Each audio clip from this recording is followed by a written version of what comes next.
안녕하세요 여러분. 오늘은 여러분이 정말 요청 많이 주셨던 제 청약 당첨설에 대해서 얘기를 해보려고 합니다. 아니 도대체가 촬영을 하려고 마음을 먹으면 너무 마음에 부담이 되는 거예요. 정신 차리자 해가지고 제가 대본까지, 여기 지금 노트북을 갖고 왔는데 대본까지 철두철미하게 작성을 해서 가지고 와봤습니다. 저는 제가 어렸을 때 아무도 저한테 이런 투자 아니면 뭐 자산 증식 이런 거에 대한 중요성을 얘기해준 사람이 없었습니다. 지금 생각하면 그 부분이 조금 아쉬운 부분이기는 해요.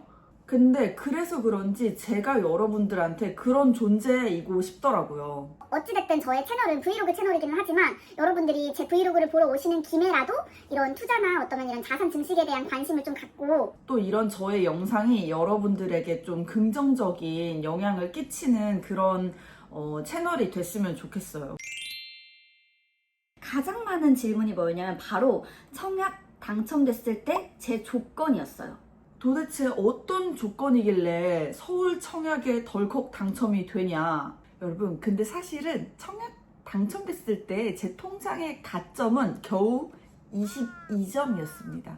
이 청약 통장도 갖고 있다고 다 동일한 청약 통장이 아니라 이 청약 통장마다 점수를 매깁니다. 이 점수의 조건은 대부분 이제 보유기간, 그리고 무주택으로 얼마나 있었는지, 그리고 부양하는 가족이 있는지, 그리고 있다면 얼마나 있는지, 이런 조건들에 따라서 이제 가점이 나눠지고요. 그리고 실제로 내 청약 통장의 가점이 몇 점인지가 궁금하면 청약홈이라는 홈페이지에 들어가서도 제 조건들을 이렇게 클릭 해가지고 총 가점을 확인하실 수 있어요. 저는 제가 가지고 있던 청약 통장이 그때 당시에 15년이 넘었던 통장이에요. 아주 어렸을 때 부모님이 만들어주신 통장을 다행히도 제가 성인이 돼서까지 잘 끌고 왔고, 당시에 예치금은 1,000만 원 조금 넘게 있었던 것 같습니다.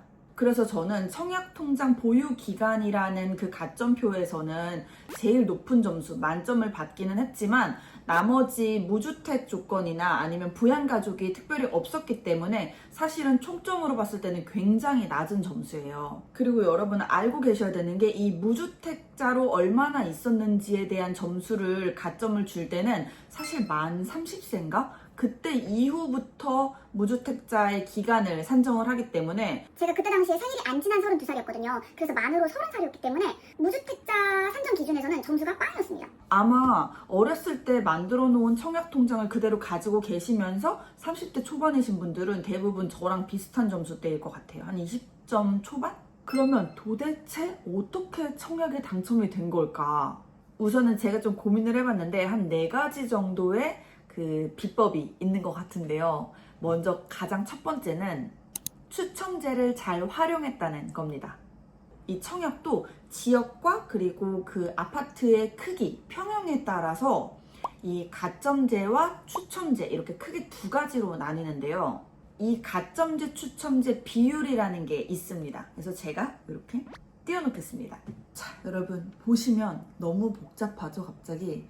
일단 청약을 하실 때는 투기과열지구, 청약과열지구 이런 단어들에 대해서 조금 알고는 계셔야 돼요. 그 이유가 이 지역에 해당이 되느냐 안 되느냐에 따라서 입주자 모집 공고문도 약간씩 다르고 당첨 기준이 아주 미세하게 조금씩 다르거든요.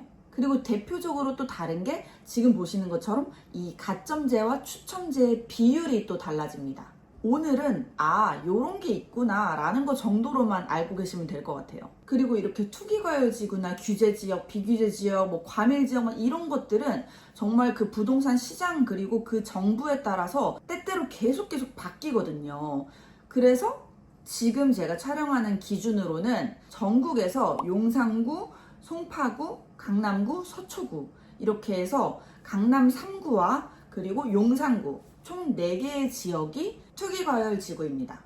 이런 것들을 실시간으로 만약에 보고 싶다 하시는 분들은 호갱노노라는 프롭테크 어플에 들어가셔서 이 버튼 누르시고 이 버튼을 누르시면 지금 현재 투기과열지구가 어딘지를 이렇게 간편하게 보실 수가 있습니다. 여기에 강남 3구와 용산구를 제외한 나머지 전국은 다 비규제 지역이라고 보시면 되는데요. 우선 여러분, 그래서 제가 청약을 넣었던 단지는 그때도 지금도 비규제 지역이에요. 그리고 저는 60제곱미터 이하의 타입에다가 청약을 신청을 했기 때문에 여기 지금 표에 보시면 추첨제 비율이 바로 60%였습니다. 예를 들어 제가 청약을 신청한 그 타입의 물량이 100개가 나왔다. 그러면 그 중에 60%인 60개는 쉽게 말해 정말 뺑뺑이로 돌아간다는 거죠. 이렇게 가점제 같은 경우에는 점수가 높으신 분들한테 유리하기 때문에 점수가 낮은 저는 추첨제를 노리는 게 더 유리할 거라고 생각을 했어요. 그리고 심지어 내가 만약에 무주택자다? 그러면은 이 60%의 물량 중에 75%는 무주택자에게 또 기회가 돌아갑니다. 그러니까 총 100개가 나왔어도 60개는 이 추첨제 안에서 뺑뺑이가 돌아가고 그 60개 중에 75%인 45개는 무주택자들 조건에서 뺑뺑이가 돌아가는 거죠.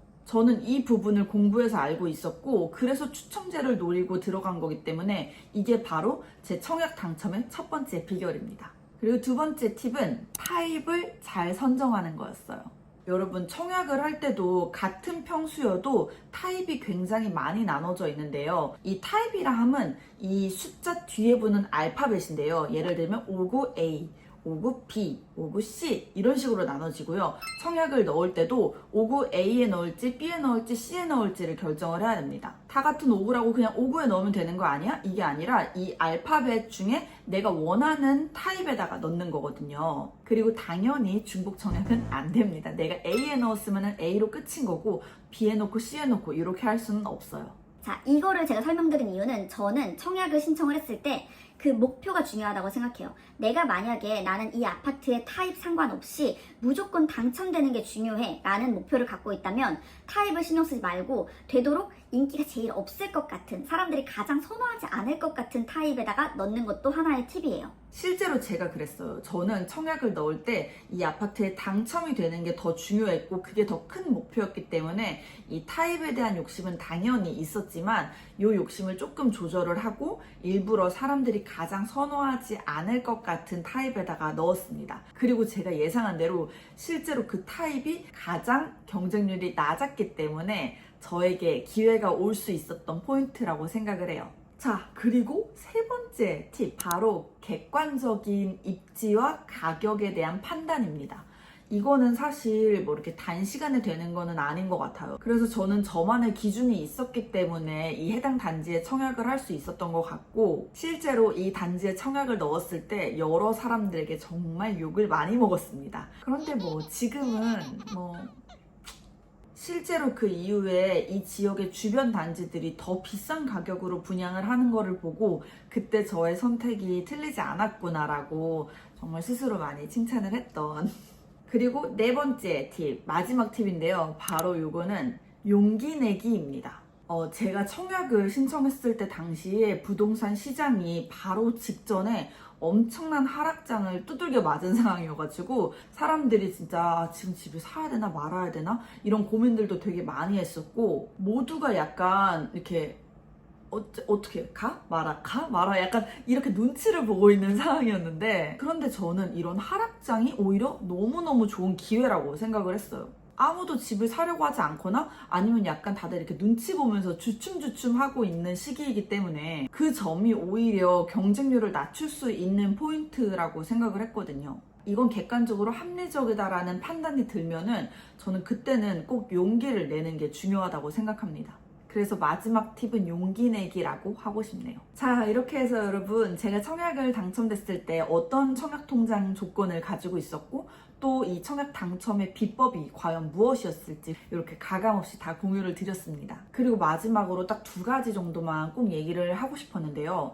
일단 첫 번째는 아무리 사람들이 말하는 로또 분양 어쩌고 저쩌고 뭐 이런 얘기가 나와도 이 가격, 이 전체적인 가격이 정말 내가 감당이 가능한지에 대한 판단을 꼭 하고 청약을 넣으셨으면 좋겠어요. 좋은 입지에 당첨이 됐는데 내가 이거를 감당할 수 없는 분양 가격이면은 포기를 해야 될 수도 있고 아니면은 중간에 계약을 하더라도 이게 매일매일 엄청난 부담으로 다가올 수 있거든요. 특히나 서울 지역 같은 경우는 분양 가격이 이제는 막 10억을 그냥 기본으로 넘어가는 가격들이잖아요. 물론 중간에 분양권을 이제 사고 팔고 하는 그런 전매도 가능하긴 하겠지만 여러 개의 플랜들을 가지고 가면 훨씬 마음이 편안하고 또 이 물건을 끝까지 갖고 갈 수 있는 용기가 생기거든요.